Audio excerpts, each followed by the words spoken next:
से दोस्तों ध्यान से सुनना, एक बहुत ही ज़बरदस्त किस्सा सुनाने वाला हूँ। मैंने अभी कुछ दिन पहले किसी व्यक्ति को एक बिजनेस प्लान देना चाहा, तो उसके पास जैसे मैं समय लेके गया तो क्या घटना हुई मेरे साथ और किस तरीके के उन्होंने क्वेश्चन किए। वैसे तो इस टाइप के क्वेश्चन कई बार आ चुके हैं, लेकिन मैंने सोचा कि इसके ऊपर एक वीडियो क्यों ना बना दिया जाए, क्योंकि ये पर्सनल एक्सपीरियंस से रिलेटेड वीडियो बन रहा है। हो सकता है ये आपके बहुत ज़्यादा काम आए, हो सकता है क्या ये आपके काम आएगा ही आएगा। क्योंकि आपने बहुत सारे लोगों को ये तो कहते हुए सुना होगा, भाई मेरे पास तो इन कामों के लिए बिल्कुल भी समय नहीं है, मुझे मत बताओ, या मेरे पास तो पैसे ही नहीं है यार, मुझे नहीं करना, ठीक है ना। इस प्रकार से ये बातों को घुमा लेते हैं। लेकिन उन्हीं के बीच में कुछ लोग आपको वैसे भी मिल जाते होंगे जो डायरेक्ट आपको यही बोल देते होंगे कि भाई मेरा तो धंधा अच्छा चल रहा है, मुझे जरूरत ही क्या है आईएमसी बिजनेस करने की, है कह देते होंगे ना। कुछ लोग ये भी बोल देते होंगे भाई मेरी तो अच्छी खासी सर्विस है। हो सकता है वो गवर्नमेंट जॉब पे हो या प्राइवेट जॉब पे हो, लेकिन अच्छी खासी सर्विस है, अच्छी खासी जॉब पे है। तो वो क्या बोलेंगे आपको, वो यही बोलेंगे ना कि भाई मेरा तो काम धंधा अच्छा चल रहा है, भाई मुझे जरूरत ही नहीं है इसकी। तो ऐसे व्यक्तियों को आपने एक्चुअल में क्या जवाब देना है और मैं क्या जवाब देता हूँ, और आप होते तो उस जगह पे क्या कहते हैं। सपोज करो किसी का धंधा अच्छा चल रहा है, माने किसी का बिजनेस या कोई काम जो वो कर रहा है वो अच्छा चल रहा है, या वो जॉब में है, कुछ भी लगा लो,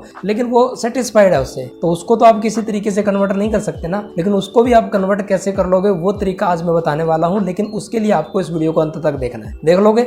यदि आप अंत तक देख सकते हैं तो एक बार प्लीज यस लिखें, ताकि मुझे भी पता चल जाए कि कौन कौन से दोस्त वीडियो को लास्ट तक देखने वाले हैं, क्योंकि वीडियो बहुत ही मजेदार होने वाला है और आपके बहुत ज्यादा काम का होने वाला है। ठीक है, तो चलिए देरी ना करते वीडियो को शुरू करते हैं। मैं आपका दोस्त, आपका बिजनेस पार्टनर तेजपाल, और यदि आपको भी किसी टॉपिक के ऊपर वीडियो बनवाना है तो आप नाम लिखिए, टॉपिक लिखिए, आपकी उस टॉपिक के ऊपर मैं बहुत जल्द वीडियो बनाने का प्रयास करूंगा, क्योंकि 5 से 7 दिन का टाइम मुझे चाहिए होता है, ताकि पिछले लोगों के वीडियो बनते रहें और आगे मैं उन लोगों के वीडियो बनाता रहूं। और अभी मैंने एक काम करना और शुरू कर दिया है, जिन दोस्तों के आगे मैं वीडियो बनाना चाह रहा हूं उनके नाम मेंशन किया करूंगा कि ये मेरे फलाने दोस्त ने मुझे कमेंट किया है, उसके लिए ये वीडियो बनने जा रहा है। ठीक है, काम तो सभी के आएगा, लेकिन उसका नाम उसमें मेंशन होगा। ठीक है, तो दोस्तों होता क्या है कि यदि आप किसी के पास जाते हैं और सामने वाला व्यक्ति आपको डायरेक्टली यही बोल देता है कि यार मुझे तो भगवान ने बहुत अच्छा काम दे रखा है यार, मैं तो सेटिस्फाइड हूँ, या जॉब अच्छी दे रखी है, तो मुझे जरूरत ही नहीं है, तो मैं क्या करूँगा बिजनेस करके। तो ऐसे व्यक्तियों को तो आप तो ये बोलोगे ना कि नहीं यार बहुत अच्छा बिजनेस है, नहीं यार बहुत अच्छा पैसा है, या फिर बहुत अच्छा मान सम्मान है, या विदेश के टूर मिलते हैं, ऐसे ही कुछ बोलोगे ना।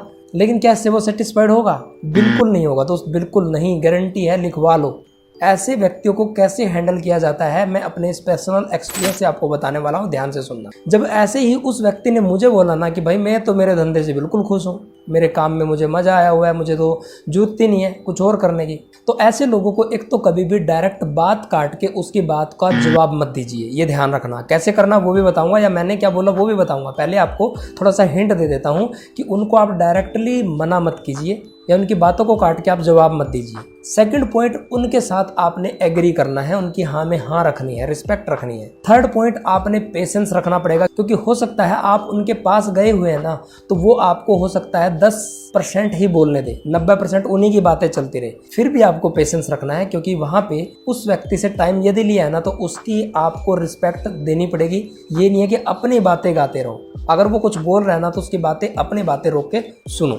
फोर्थ पॉइंट क्या करना, आपने एक पेन और एक पेपर रखना है। यदि आपको लगे कि आप उसकी बातों का जवाब दे रहे हैं और जवाब देते देते वो बीच में बोल पड़ते हैं, तो उसको बोलने दीजिए, अपना उस पॉइंट को नोट कर लीजिए जो उन्होंने बोला है और जो क्वेश्चन उन्होंने पूछा है, और जो आप बताने वाले थे कि आपका क्या अधूरा रह गया क्वेश्चन, उसको आप थोड़ा सा मेंशन कर लीजिए कि ये चीज़ मेरी पेंडिंग है, और उसका अगला क्वेश्चन क्या बीच में आ गया जिसका आप जवाब देना शुरू कर गए। ठीक है, तो उसके 2 सवाल 4 सवाल जितने भी इकट्ठे होते हैं उतने क्वेश्चन इकट्ठे होने दीजिए, और फिर उनको एक एक करके जवाब देना है। और जवाब देने से भी पहले उनको एक चीज़ बोल सकते हैं कि सर अगर आपके सारे क्वेश्चन हो चुके हों तो क्या मैं अब शुरू कर सकता हूँ, ऐसा आप पूछिए। और ज़रूरी नहीं है कि आपको सर ही बोलना, आप उनको भाई बोलते हैं या रिश्तेदार लगता है, जो भी लगता है उसी तरीके से आपने बोलना है। ठीक है, इससे क्या होगा, उसको लगेगा कि हाँ यार तुम इतने टाइम से बातें किए जा रहे हो, लेकिन इसको बोलने का अभी तक मौका ही नहीं दिया। लेकिन फिर भी अगर वो बीच में बोल पड़ता है तो फिर भी आपने अपनी बातों को रोक के उसके पॉइंट को उसी के सामने नोट करना शुरू कर देना है, जो भी क्वेश्चन उसने किया। इससे वो व्यक्ति 50% डाउन हो जाएगा कि यार तेरी हर बात को ये नोट कर रहा है। ठीक है, दूसरा जैसे मैंने बताया था कि आपने डायरेक्ट जवाब नहीं देना, आपने थर्ड पार्टी अप्रोच करके घुमा के बात को उसके ऊपर लेके आना है। जैसे कि मेरे उस दोस्त ने जब मुझे बोला कि भाई मैं तो मेरे धंधे से सेटिस्फाइड हूँ, मुझे और काम की जरूरत ही नहीं है, तो मैंने कहा सर बिल्कुल सही कह रहे हो, और आपका जिस तरीके से काम चल रहा है ना, भगवान करे आपका काम बहुत अच्छा है, सही चलता रहे, बहुत अच्छी बात है। मैं आपको बताता हूँ एक वाक्य हुआ यार, हमारे जो सीनियर है ना, यानी कि आप अपने किसी सीनियर का नाम लेके या उसकी कोई रियल स्टोरी है वो भी आप बता सकते हैं, ठीक है, या आप अपने किसी जान पहचान के व्यक्ति को जानते हो तो उसकी बात बता सकते हैं। कि जैसे मैंने बोला कि यार मेरे एक सीनियर हैं, उनके साथ बहुत ही बुरा हुआ, बहुत अच्छा खासा उनका धंधा चला हुआ था, बहुत अच्छा खासा उनकी काम चला हुआ था। तो ऐसे ही उस चक्कर में उन्होंने कभी भी किसी दूसरे काम को प्रायोरिटी बिल्कुल भी नहीं देना चाहा, और लॉकडाउन के अंदर उनका काम इतना ठप हो गया कि दोबारा वो खड़ा भी नहीं कर पा रहे थे। उस काम को चलाना तो दूर, घर खर्च निकालना तो दूर, वो चला भी नहीं पा रहे थे। तो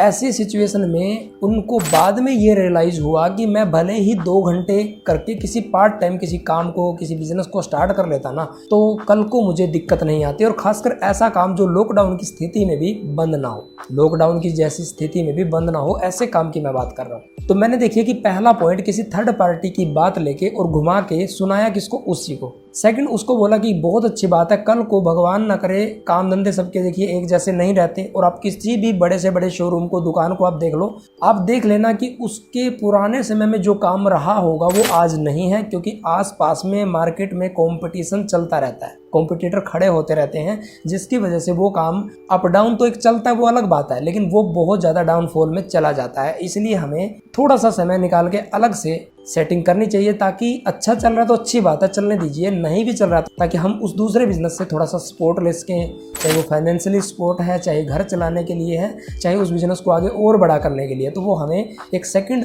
सोर्स रखना चाहिए। अब ये चीज़ बताने के बाद वो व्यक्ति 50% तो जब मैंने लिखना शुरू कर दिया था उसी टाइम पे ढीला हो गया था कि यार ये तेरे हर पॉइंट को लिख रहा है, कि उसका क्वेश्चन लिख रहा है, ठीक है ना। और दूसरा, उस 50 में से भी 25% और आपके साथ वो ढीला पड़ जाता है, यानी कि ईजी हो जाता है, रिलैक्स हो जाता है। वो कैसे? क्योंकि आपने उनको पहले ही बातों में उसको डायरेक्ट ना बोल के, उसकी बातों को सुन के और थर्ड पार्टी को अप्रोच करके उसको इस बिजनेस की इंपॉर्टेंस बताई कि इस बिजनेस की क्या तो इंपॉर्टेंस है, क्योंकि ये लॉकडाउन जैसी स्थिति में भी चलता रहता है, ऑनलाइन भी ऑफलाइन भी कर सकते हैं, मोटा मोटी उसको एक्सप्लेन कर दिया। सेकंड, उसको ये भी बता दिया कि चलते हुए बिजनेस में या चलती हुई जॉब के अंदर भी करना क्यों जरूरी है। जैसे आप जॉब, अगर कोई बोलता है तो जॉब वाले का एग्जांपल दे सकते हैं कि भाई किसी व्यक्ति की बहुत अच्छी जॉब थी, उसका अचानक से देहांत हो गया, अब बच्चे तब तक वो पढ़ रहे थे और उनके पास कोई ऑप्शन भी नहीं था। अब उसको जो उसकी जॉब से जो पेंशन वगैरह या जो भी फंड मिलना था वो तो मिल गया उसके एक्सपायर होने के बाद, लेकिन बच्चों को तो कोई रोजगार या बच्चों को तो उसकी जगह पे जॉब नहीं मिली ना ही मिलती। लेकिन ऐसी स्थिति में यदि उसने कोई साइड बिजनेस बिल्ड किया होता तो वो बच्चे उस बिजनेस को फटाक से संभाल सकते थे। तो जॉब वालों के लिए आप कुछ इस तरीके से बोल सकते हैं, और जिनका काम धंधा उसके लिए मैंने आपको एग्जांपल दे ही दिया। समझ में आ गया? यहाँ तक क्लियर है? अगर क्लियर नहीं है तो इसको रिपीट करके सुन लेना, ओके। उसके बाद आप डायरेक्ट सेलिंग बिजनेस के, आईएमसी बिजनेस करने के बेनिफिट बताइए। बेनिफिट कौन कौन से बता सकते हैं? जैसे कि आप उनको रिकॉग्नाइजेशन की फोटो दिखाइए, कुछ पिक्चर्स कलेक्शन रखिए अपने पास, एक मोबाइल फ़ोन के अंदर एक गैलरी बना के अलग से, उसमें दिखाइए कि किस तरीके से मान सम्मान मिलता है, क्या हमारे काम धंधों के अंदर या हमारी जॉब के अंदर ऐसी रिस्पेक्ट मिलती है। उससे ही पूछिए, नहीं मिलती है ना, ऐसा मत पूछिए क्या तेरे को मिलती है, ऐसा कभी मत बोले, वो गलत वे में ले जाएगा, उसको रॉन्ग वे में ले जाएगा। आपको ये पूछना है कि क्या हमारे काम धंधे या जॉब के अंदर कुछ ऐसी रिस्पेक्ट मिलती है। फिर उनको धीरे धीरे आप वर्ल्ड टूर की कुछ फोटोज़ दिखाइए, भले ही अपने सीनियर की पड़ी हो, वो दिखा दीजिए। दिखाइए कि इस तरीके के क्या हम अपने काम या धंधे के करते हुए बहुत सारे टूर देश विदेश के कर पाते हैं, लेकिन यहाँ पे हर साल काम करने से मिलते हैं, यानी कि बिजनेस भी होता है, इनकम भी होती है और टूर भी फ्री मिलते हैं। फिर तीसरा, उनको दिखाइए, जैसे मैंने बताया ना, स्टेप बाय स्टेप ऐसे ही दिखानी है, डायरेक्ट पैसे या डायरेक्ट गाड़ी मत दिखाना। आप मान सम्मान से लेके धीरे धीरे फिर उनको वर्ल्ड टूर पे, फिर उनको कार वार दिखा सकते हैं। उसके बाद कि भाई ये देखिए कि ये व्यक्ति फलाना था, इस तरीके से एक आम सा इंसान था या आम सा दुकानदार था या कोई भी जो अभी आपका सीनियर जो भी पहले काम करता, तो वो आप बता सकते हैं। और आज उसके पास कौन सी गाड़ी है, किस तरीके से वो मेंटेन रहते हैं, किस तरीके से घर बना चुके हैं, वो फोटो आप कलेक्ट रखिए, वो कलेक्शन आप उनको दिखाइए। फिर लास्ट में आपने उनकी कोई इनकम हो, हाईएस्ट पे आउट पड़ा हो, तो वो आप दिखा सकते हैं कि हर महीना इतना आ रहा है। तो भाई 2 घंटे निकाल के करने में इसमें बुराई क्या है, मुझे ये बताइए। हाँ, रिस्क नहीं है ये आपने लास्ट में ज़रूर बताना है कि भाई रिस्क वहाँ पे होता है जहाँ पे आपके 20-30-50 हज़ार 1 लाख 2 लाख लगवा दिए, लेकिन वहाँ पे कोई गारंटी नहीं है कि आगे क्या होगा। लेकिन यहाँ पे क्या हुआ, आपने केवल घर का प्रोडक्ट बदला भाई, वो तो आप पहले भी ले रहे हो ना। तो जब मैंने ये चीज़ें उनको बताई और अच्छे तरीके से एक्सप्लेन की, अभी तो ये वीडियो बहुत लंबा हो जाएगा, लेकिन आप जब इन चीज़ों को एक्सप्लेन करते हैं और पेन पेपर वाला सिस्टम करते हैं, यानी कि उसके क्वेश्चन लिखते रहते हैं, जब वो बोले तुरंत रुक जाओ, हो सकता है उसको कन्विंस करने में 1 घंटा आपको बातों में लग जाए। प्लान देना तो दूर की बात है, लेकिन उसको व्यक्ति को आप सेटिस्फाइड कर लोगे, जैसे मैंने इस व्यक्ति को किया। हाँ, वो बात अलग है कि ये बिजनेस आज भी नहीं कर पा रहे, लेकिन थोड़ा बहुत घर की परचेज कर लेते हैं। यार मुझे तो उसमें भी खुशी है, कम से कम वो यूज़र तो बने, भले ही वो 1000 बीबी 500 बीबी हर महीना परचेज करता है, लेकिन यूज़र तो बने। तो ये भी एक बहुत बड़ी बात है, ठीक है ना। तो यदि आपको इस प्रकार की किसी भी प्रकार की दिक्कत परेशानी आती है फील्ड में, आप कमेंट करिए, आपको मैं बिल्कुल प्रैक्टिकल एग्जाम्पल दूंगा जो मेरे साथ होता है या हुआ है या हो सकता है, ठीक है ना। तीनों का निचोड़ मैं आपको दे सकता हूँ।